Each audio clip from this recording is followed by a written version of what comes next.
Formation minnu bolodalen no centre marginal kɔnɔ o ye coupe couture broderie ni stylisme modélisme ye ale ye san 3 ni kalo 6 kalan ye o formation tellement fana b'an fɛ yen o ye san 1 ni kalo 6 ye maquillage musorosiri coiffure o fana kalan mi centre marginal kɔnɔ o ye san 2 de ani kalo 6 o fana formation tellement be san 1 ani kalo 6 tatouage farafin jabi endu jabi o fana kalan bi centre marginal kɔnɔ n'o bana amina i former façon business la donc o kalo 6 à ce moment i ka diplôme sɔrɔ i bɛ se ka baara kɛ diɲɛ fan bɛɛ o kɔfɛ internat bi centre marginal la i bɛ se k'i den bila ka na marginal kɔnɔ siyɔrɔ ni dumuni a b'o bɛɛ lajɛlen sɔrɔ ni k'a ka baara kɛ centre marginal filɛ nin ye Falajɛ IGA sirafara la centre marginal bɛ Segu Midine centre marginal bɛ Bakɔ Jikɔrɔni centre marginal bɛ Korofina sirafara gitɔrɔnda la ni mɔgɔ bɛ renseignement wɛrɛ la i bɛ se ka weleli kɛ 76 12 11 18 20 20 18 20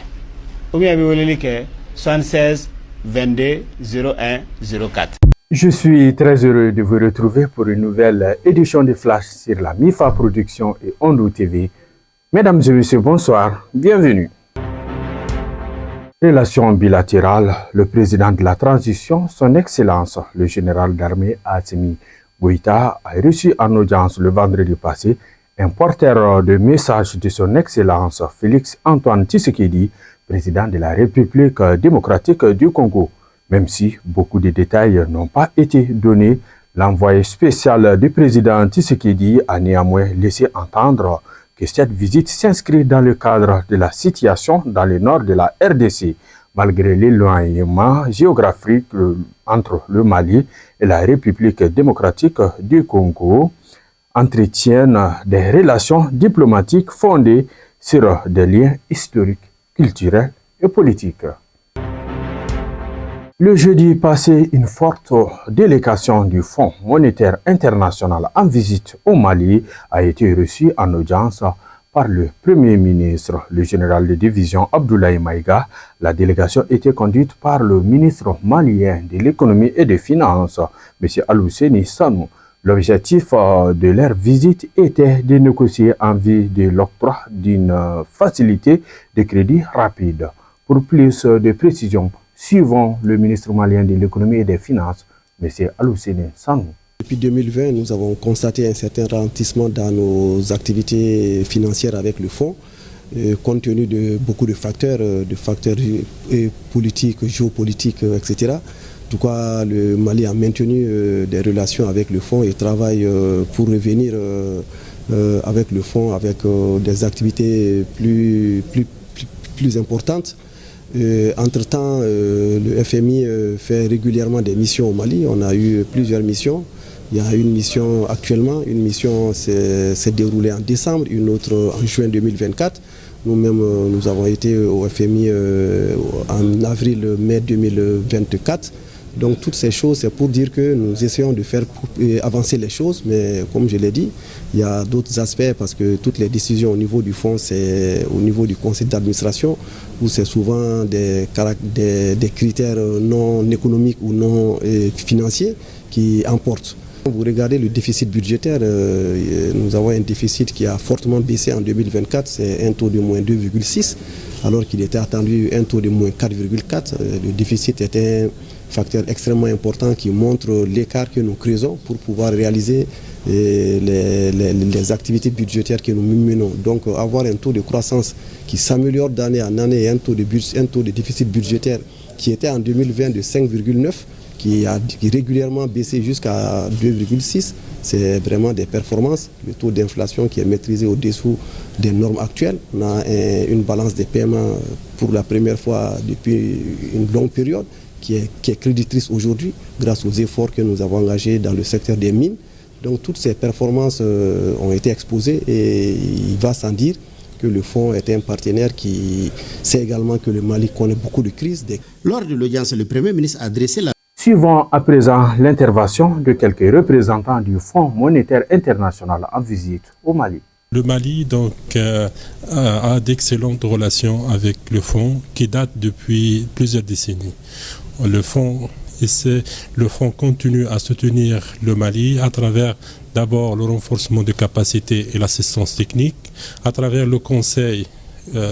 On fait des émissions annuelles qui évaluent la situation macroéconomique et donnent du conseil aux autorités dans le cadre de consultation au titre de l'article 4. Aussi, le fonds essaye aussi de renforcer les capacités et aussi accorder du financement. Nous venons d'avoir des échanges avec Monsieur le Premier ministre sur le cadre de la coopération entre le Fonds monétaire international et le Mali. Le Mali, je vous rappelle, c'est un pays membre à part entière de notre institution. Donc, il nous est apparu très important de renouer ces relations professionnelles et aussi pour discuter des problèmes économiques auxquels le Mali s'affronte. Il était important au début de notre mission que nous puissions venir rencontrer les autorités maliennes pour recueillir leurs orientations, leurs instructions et leurs conseils afin de mieux faire porter la voix du Mali au sein du conseil d'administration du Fonds monétaire. Et donc nous sommes venus remercier le Premier ministre et au-delà du Premier ministre, remercier le Président de la République pour la confiance accordée à notre modeste personne. Nous sommes venus également indiquer que nous sommes très honorés de pouvoir porter et défendre la voix du Mali au sein du conseil d'administration. Je voudrais indiquer également que nous sommes très fiers du Mali parce que les performances économiques sont très bonnes. Le Mali est un pays résilient et les statistiques sont là pour affirmer.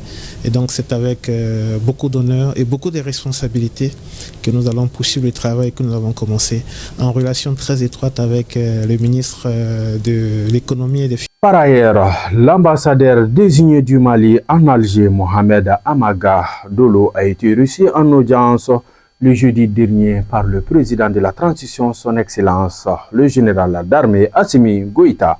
Il était venu prendre conseil auprès du chef de l'État et avoir des orientations pour sa nouvelle mission. Le nouveau représentant du Mali en Alger a assuré qu'il veillera à la préservation des intérêts du Mali et du peuple malien. Le ministre des Affaires étrangères et de la coopération internationale a reçu en audience le représentant spécial du secrétaire général des Nations Unies pour l'Afrique de l'Ouest et le Sahel, M. Leonardo Santos Simao, en visite de travail au Mali. Pour plus de précisions, écoutons M. Simao. Il s'agit d'une visite d'accompagnement de l'évolution de la situation sécuritaire, politique et sociale des pays, les défis, mais en même temps pour saluer les efforts que le gouvernement fait pour apporter la paix et la sécurité dans les pays. C'est un défi énorme, mais on a constaté qu'il y a un progrès qui s'enregistre dans tous les pays. Et les Nations Unies sont là pour pas seulement encourager la continuation de ces efforts, mais aussi d'apporter des soutiens davantage, mobiliser la communauté internationale pour soutenir ces efforts, surtout au plan humanitaire. Mais nous avons aussi appris les efforts pour un développement de long terme du pays à travers l'élaboration des plans de développement de long terme. Donc, et avec un travail des besoins immédiats d'un côté, mais aussi avec une vision de long terme. Nous saluons tous ces efforts et même au niveau des régions, tous les efforts qu'il y a au niveau des gouverneurs, au niveau des préfectures, tous les efforts qui sont amenés pour amener la paix et la stabilité dans le pays. Et notre mission, c'est d'apporter les données du pays, les informations sur le pays à la communauté internationale, à commencer pour le Conseil de sécurité des Nations Unies, mais toujours en les mobilisant pour le soutien au pays et donner les informations nécessaires pour que le pays reçoit les soutiens nécessaires. Donc nous avons aussi les collègues qui sont sur le terrain, qui représentent les agences, les fonds et les programmes des Nations Unies, qui font des programmes concrets. Mais il faut aussi mobiliser cette communauté internationale pour appuyer le travail que ces fonds et agences font au Mali.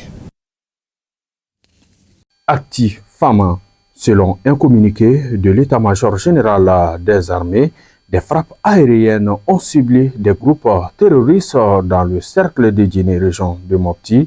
Le bilan fait état de 20 motocyclistes neutralisés et la destruction de tous les refuges habités dans la zone de repli.